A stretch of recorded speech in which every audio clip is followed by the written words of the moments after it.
এই যে আমাদের ঠান্ডা জ্বর কাশি হয়, এটা মূলতই কিন্তু ভাইরাস জনিত একটি রোগ। বাংলাদেশে চলে এসেছে শীতের মৌসুম। প্রকৃতিতে এখন আর্দ্রতা অনেক কম, বেড়ে গিয়েছে ধুলাবালি এবং ফুলের রেণু এবং বায়ু দূষণ।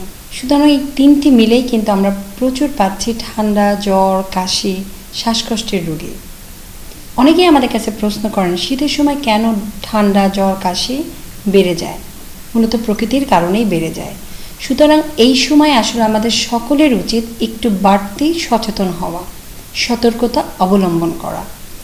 যখন আমরা বাইরে যাব, অবশ্যই আমরা মাস্ক ব্যবহার করব এবং যারা হাঁপানি রোগ বা ক্রনিক সিওপিডি বা ক্রনিক অবস্ট্রাকটিভ পালমোনারি ডিজিজে ভুগছেন, তারা অবশ্যই এই শীতের মৌসুমে ভ্যাকসিন নিয়ে নেবেন।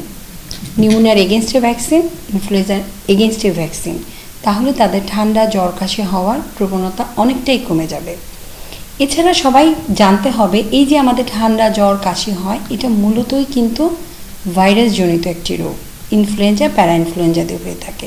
সুতরাং এখানে কিন্তু কোনো অ্যান্টিবায়োটিকের রোল নেই। আমরা শুধু চিকিৎসকের পরামর্শ ছাড়া কোনো অ্যান্টিবায়োটিক খাবো না। মূলত সিমটোমেটিক ট্রিটমেন্টের মাধ্যমেই কিন্তু আমরা খুব সহজভাবে সুস্থ হয়ে যেতে পারি।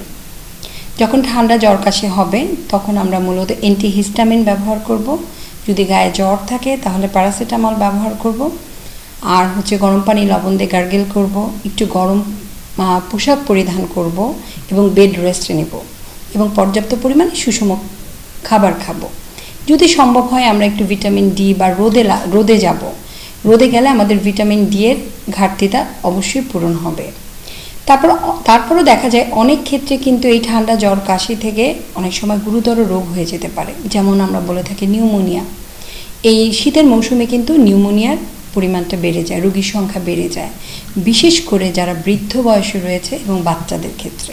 সুতরাং এই বৃদ্ধ বয়স এবং বাচ্চাদেরকে অবশ্যই আমরা বাড়তি সতর্কতা অবলম্বন করব এবং এদের ক্ষেত্রে আমরা একটু গরম পোশাক পরিধান করব। যদি এদের ঠান্ডা, জ্বর, কাশি অনেক বেশি পরিমাণ হয়ে যায়, সাথে শ্বাসকষ্ট হয়, তাহলে অবশ্যই দেরি না করে আমরা চিকিৎসকের পরামর্শ নেব।